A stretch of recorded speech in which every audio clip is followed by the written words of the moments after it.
أعوذ بالله من الشيطان الرجيم. بسم الله الرحمن الرحيم.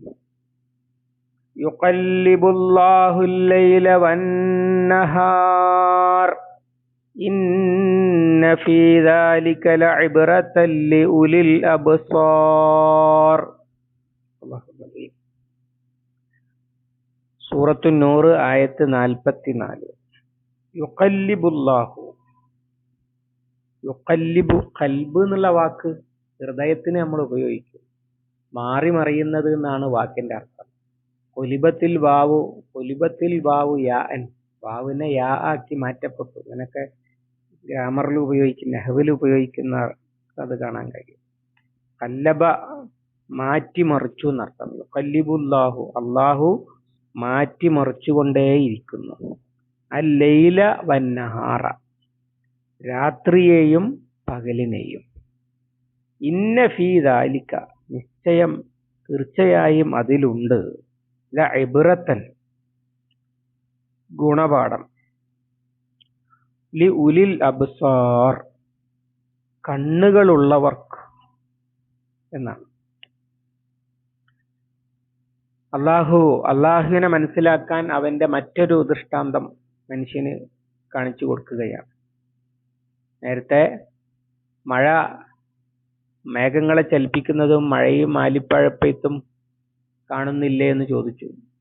അതുപോലെ മനുഷ്യൻ അത്രയും ആലോചിക്കാതെ തന്നെ, മനുഷ്യൻ കാണുക മാത്രമല്ല, മനുഷ്യൻ അതിനെ ആശ്രയിച്ച് ജീവിക്കേണ്ടി വരുന്ന പ്രതിഭാസമാണ് രാവും പകലും.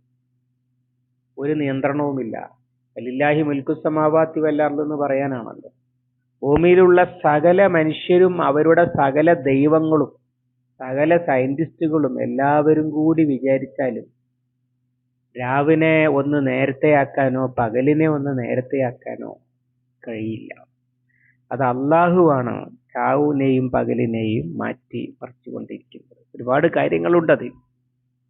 ഒന്ന്, ഇത് അള്ളാഹുവാണ് മാറ്റിമറിക്കുന്നത്, വേറെ ആർക്കും ഒരു പങ്കുമില്ല. യാദൃച്ഛികമായിരുന്നെങ്കിൽ ഇത് ഇന്ന് 2026 മാർച്ച് മാസം 8-ാം തീയതി,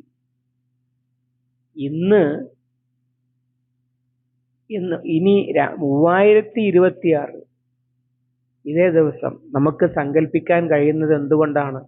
ഒരു മാറ്റവുമില്ലാതെ വ്യവസ്ഥാപിതമായിട്ട് മനുഷ്യർ ഓട്ടുന്നൊരു സാധനമാണല്ലോ തീവണ്ടി, വിമാനം ഒക്കെ. അതൊക്കെ ഒരു ഏകദേശ കണക്ക് പറയാനേ പറ്റുള്ളൂ. ഇന്നര സമയത്ത് പുറപ്പെടും, ഇന്നടത്ത് ഇന്ന സമയത്ത് എത്തുമെന്നൊക്കെ.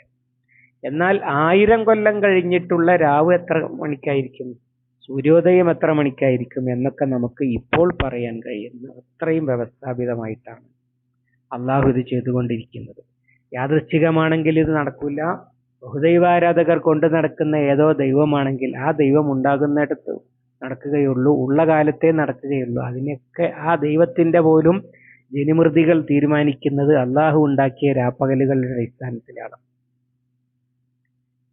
ഇനി അതിൽ വേറൊരു കാര്യമുണ്ട്, സാധാരണഗതിയിൽ നമ്മൾ ശ്രദ്ധിക്കാത്ത. പരിശുദ്ധ ഖുർആൻ ഇന്ന ഫി ഇഖ്തിലാഫിൽ ലൈലി വന്നഹാരി ലആയാതിൻ ലിഉലിൽ അൽബാബ്, രാപ്പകലുകൾ മാറി മാറി വരുന്നതിൽ ബുദ്ധിയുള്ളവർക്ക് ദൃഷ്ടാന്തമുണ്ട് എന്ന് പറയുന്നത് പോലെ ഒരുപാട് സ്ഥലത്ത് പറയുന്നൊരു സംഗതിയാണ് രാവും പകലും. എന്തുകൊണ്ടാണ് രാത്രി ഉണ്ടാകുന്നതെന്ന് ചോദിച്ചാൽ നമ്മൾ പറയുക സൂര്യൻ അസ്തമിക്കുന്നത് കൊണ്ട് എന്നാണ്. എന്തുകൊണ്ടാണ് പകലുണ്ടാകുന്നതെന്ന് ചോദിച്ചാൽ നമ്മൾ പറയുക സൂര്യൻ ഉദിക്കുന്നത് കൊണ്ട് എന്നാണ്. മനുഷ്യന്റെ ഭൂമിയിലെ അനുഭവം ഇത്രയേ ഉള്ളൂ. പക്ഷേ യഥാർത്ഥത്തിൽ അത്രയല്ലല്ലോ. സൂര്യൻ അസ്തമിക്കുന്നത് കൊണ്ട് മാത്രമല്ല രാത്രി ഉണ്ടാകുന്നത്. രാത്രിയിൽ നമ്മൾ കാണുന്ന ഒരുപാട് നക്ഷത്രങ്ങളുണ്ട്. നക്ഷത്രങ്ങളുടെ കൂട്ടത്തിലെ ഒരു കുഞ്ഞു നക്ഷത്രമാണ് സൂര്യൻ. രാത്രിയിൽ നമ്മൾ കാണുന്ന പല നക്ഷത്രങ്ങളും, ഉദാഹരണമായി ആ ഒരു നേർവരയിൽ നിൽക്കുന്ന 3 നക്ഷത്രങ്ങളുണ്ട്. അതിൽ നടുവിലുള്ളതും സൂര്യനും തമ്മിലുള്ള അനുപാതം കടകമണിയും ഭൂമിയും തമ്മിലുള്ള അനുപാതമാണ്. അത്രയും കടകമണിയേക്കാളും എത്ര വലുതാണോ ഭൂമി എന്നതുപോലെയാണ് സൂര്യനേക്കാളും ആ നക്ഷത്രത്തിന്റെ വലിപ്പം, അതിന്റെ പ്രകാശവും. പക്ഷെ അത് നമ്മൾ കാണുന്നുണ്ട്. പക്ഷെ അതിന്റെ പ്രകാശം സൂര്യനേക്കാളും വലിയ നക്ഷത്രമായിട്ട് പോലും അതിന്റെ പ്രകാശം ഒരു കാലത്തും ലോകാവസാനം വരെ ഭൂമിയിൽ രാത്രി അതിന്റെ പ്രകാശം കൊണ്ട് പകലാകുകയില്ല. അത്രയും അകലെയാണ് സംവിധാനിച്ചു വെച്ചിരിക്കുന്നത് അല്ലാഹു തആല. അങ്ങനെ എത്ര നക്ഷത്രങ്ങൾ! ഈ നക്ഷത്രങ്ങൾ സംവിധാനിച്ച് വെച്ചിരിക്കുന്നു എന്നാണ് ഇപ്പൊ ഞാനടക്കം പറഞ്ഞത്. വെച്ചിരിക്കുകയല്ല, ഈ നക്ഷത്രങ്ങൾ കറങ്ങുകയാണ്, സഞ്ചരിക്കുകയാണ് വലിയ വേഗതയിൽ, നമുക്ക് സങ്കല്പിക്കാൻ കഴിയാത്ത വേഗതയിൽ കിടന്ന് കറങ്ങുകയാണ്. എന്നിട്ട് ആ കറക്കത്തിന്റെ ഇടയിൽ ഒരിക്കൽ പോലും ഭൂമിയിൽ രാത്രിയായിരിക്കുമ്പോൾ ഏതെങ്കിലും ഒരു നക്ഷത്രം സൂര്യനെ അപ്രസക്തമാക്കിക്കൊണ്ട്, അല്ലെങ്കിൽ സൂര്യൻ പോയ ഭൂമിയുടെ ഭാഗത്ത്, സൂര്യപ്രകാശം തട്ടാത്ത ഭൂമിയുടെ ഭാഗത്ത് അതിലും വലിയ ഒരു നക്ഷത്രത്തിന്റെ പ്രകാശം ഇങ്ങോട്ട് തട്ടി അതിലും വലിയ ഒരു പകൽ അന്ന് സൃഷ്ടിക്കുക നടക്കൂല. വലല്ലൈലു സാബിഖുൻ നഹാർ. സൂറത്ത് യാസീനിൽ അല്ലാഹ് പറയുന്നുണ്ട്, രാത്രി പകലിനെ മുൻകടക്കുകയില്ല, തിരിച്ചുമില്ല. ഇങ്ങനെ ഇവിടെ വന്ന് അങ്ങ് പകലാക്കുകയില്ല. അതുപോലെ തന്നെ ഭൂമിയുടെ ഒരുപാട് ഇരട്ടി വലിപ്പമുള്ള പ്രകാശമില്ലാത്ത ഗോളങ്ങൾ സൗരയൂഥത്തിൽ തന്നെയുണ്ട്. വ്യാഴം പോലുള്ള ഗോളങ്ങൾ. ആ ഗോളം ഒരിക്കലും സൂര്യപ്രകാശത്തെ ഭൂമിയിൽ നിന്ന് മറക്കുന്ന വിധം ഭൂമിയുടെയും സൂര്യന്റെയും ഇടയിലൂടെ ഒരു കാലത്തും ഒരു ദിവസം പോലും വരികയില്ല. വരാറുണ്ട് ചന്ദ്രൻ, എന്നാണ് നമ്മൾ സൂര്യഗ്രഹണം എന്ന് പറയാം. ഭൂമിയുടെയും സൂര്യന്റെയും ഇടയിൽ ചന്ദ്രൻ വന്ന് ചന്ദ്രന്റെ നിഴല് പതിക്കുന്ന ഭാഗത്ത് നിന്ന് നോക്കിയാൽ സൂര്യനെ കാണുകയില്ല. ഇത് കുറഞ്ഞ സമയത്ത് കുറഞ്ഞ ഭാഗത്ത് താൽക്കാലികമാണ്. പക്ഷെ വ്യാഴം ഒക്കെ ഭൂമിയുടെയും സൂര്യന്റെയും ഇടയിൽ എങ്ങാനും വന്നാൽ ഭൂമിയിൽ പിന്നെ കുറെ നാളത്തേക്ക് രാത്രിയേ ഉണ്ടാകുകയുള്ളൂ. പക്ഷേ ഈ സൂര്യന് ചുറ്റും ഭൂമിയെ പോലെ തന്നെ കറങ്ങുന്ന, ഭൂമിയുടെ അടുത്തുകൂടി സഞ്ചരിക്കുന്ന, പല ദിവസങ്ങളിലും ഭൂമിയിൽ നിന്ന് നോക്കിയാൽ കാണാവുന്ന അകലത്തിലുള്ള ഈ ബുധൻ അല്ലെങ്കിൽ ശുക്രൻ, വ്യാഴം, ഇങ്ങനെ പറയുന്ന ആ ഗ്രഹങ്ങളൊന്നും സൂര്യനെ ഭൂമിയിൽ നിന്ന് മറച്ചുകൊണ്ട്, ഭൂമിയിൽ പകലിനെ രാത്രിയാക്കിക്കൊണ്ട് ഇതിലൂടെ വരികയില്ല. അതുമാത്രമല്ല, ഈ പ്രപഞ്ചത്തിൽ പ്രകാശമില്ലാത്ത വേറെയും കോടാനുകോടി കറങ്ങിക്കൊണ്ടിരിക്കുന്ന, സഞ്ചരിച്ചു കൊണ്ടിരിക്കുന്ന ഗോളങ്ങളുണ്ട്. അവ ഒന്നുപോലും സൂര്യനെയും ഭൂമിയെയും അതിന്റെ ഇടയിൽ മറയായിക്കൊണ്ട് ഒരു ദിവസം പോലും വരികയില്ല. അതുകൊണ്ടാണ് നമുക്കിങ്ങനെ രാവ് പകല് എത്ര കൊല്ലം കഴിഞ്ഞിട്ടുമുള്ള രാത്രി ഇത്ര മണി മുതൽ ഇത്ര മണി വരെ, പകൽ ഇത്ര മണി മുതൽ ഇത്ര മണി വരെ എന്ന് കണക്കാക്കാൻ കഴിയും. ഈ പ്രതിഭാസത്തെ നമ്മൾ എത്രത്തോളം ഉള്ളറിഞ്ഞു പഠിക്കുന്നുവോ അത്രത്തോളം യുഖല്ലിബു എന്ന് അള്ളാഹു പറഞ്ഞതിന്റെ അർത്ഥം വികസിച്ചു വരും. ഇതൊന്നും അറിയാതെ ആണെങ്കിൽ നേരം വെളുക്കുന്നു, വൈകുന്നേരമാകുന്നു, നേരം വെളുക്കുന്നു, ഇങ്ങനെയുള്ളൂ. അല്ല, ഈ നേരം വെളുക്കുന്നതിന്റെയും വൈകുന്നേരമാകുന്നതിന്റെയും അല്ലെങ്കിൽ രാത്രിയാകുന്നതിന്റെയും പിന്നിലുള്ള ആസൂത്രണം എത്ര, ഈ പ്രപഞ്ചത്തിന്റെ ഏതെല്ലാം അംശങ്ങളിൽ എത്ര വിശാലമായ തലത്തിലേക്ക് സംവിധാനിച്ചിട്ടാണ് ഇങ്ങനെ സംഭവിക്കുന്നത്. ആ കോടാനകോടി നക്ഷത്രങ്ങളിൽ ഒന്നുപോലും ഒരിക്കൽ പോലും ഇതുവഴി വരില്ല. എന്നാൽ അതും ഓടിക്കൊണ്ടിരിക്കുകയാണ്, ഇതും ഓടിക്കൊണ്ടിരിക്കുകയാണ്.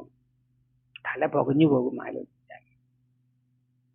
അല്ലാഹു ലാ ഇലാഹ ഇല്ലാഹു റബ്ബനാ മാ ഖലഖത ഹദാ ബാതില സുബ്ഹാനക എന്ന് പറയാൻ സത്യവിശ്വാസി നിർബന്ധിതനാകും. ഇന്ന ഫീ ദാലിക ലഇബ്റതൻ ലിഉലിൽ അബ്സാർ. അള്ളാഹുവിനെ മനസ്സിലാക്കാൻ അന്വേഷിച്ച് എവിടെയും പോകേണ്ടതില്ല. കണ്ണുകൊണ്ട് ഇത് കാണാൻ കഴിയുമെങ്കിൽ, ഈ യാഥാർത്ഥ്യം മനസ്സിലാക്കാൻ കഴിയുമെങ്കിൽ, അബ്സാർ എന്നുള്ള വാക്ക് ഉപയോഗിക്കൽ ബസീറത്ത് വെറും കാഴ്ചയല്ല, ഉൾക്കാഴ്ചയാണ്. കണ്ണുള്ളവനും അന്ധനാകും. നമ്മൾ സാധാരണ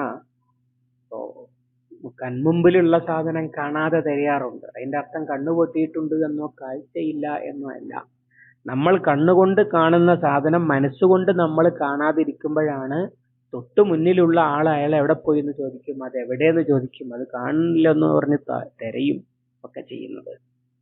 എന്നാൽ ഉൾക്കാഴ്ചയുള്ളവന് കണ്ണില്ലാതെ പോലും ഇത് കാണാൻ കഴിയും. അന്ധന്മാരായ ഒരുപാട് ആളുകൾ അവരൊരുപാട് പണിയെടുക്കുന്നത് കാണാൻ കഴിയും, ഉൾക്കാഴ്ച കൊണ്ടാണ്. ഉൾക്കാഴ്ച ഉണ്ടെങ്കിൽ കണ്ണില്ലാത്തവനും കാണാൻ പറ്റും. ഉൾക്കാഴ്ച ഇല്ലെങ്കിൽ കണ്ണുണ്ടായിട്ടും പ്രത്യേകിച്ച് കാര്യമല്ല. അങ്ങനെ ഉൾക്കാഴ്ചയുള്ളവന് അള്ളാഹുവിനെ മനസ്സിലാക്കാൻ, അള്ളാഹുവിന്റെ മുൽക്ക് തിരിച്ചറിയാൻ, തൗഹീദ് തിരിയാൻ ഈ നിത്യവും കാണുന്ന രാവും പകലും തന്നെ ധാരാളമാണ് എന്നാണ് പറഞ്ഞതിന്റെ അർത്ഥം.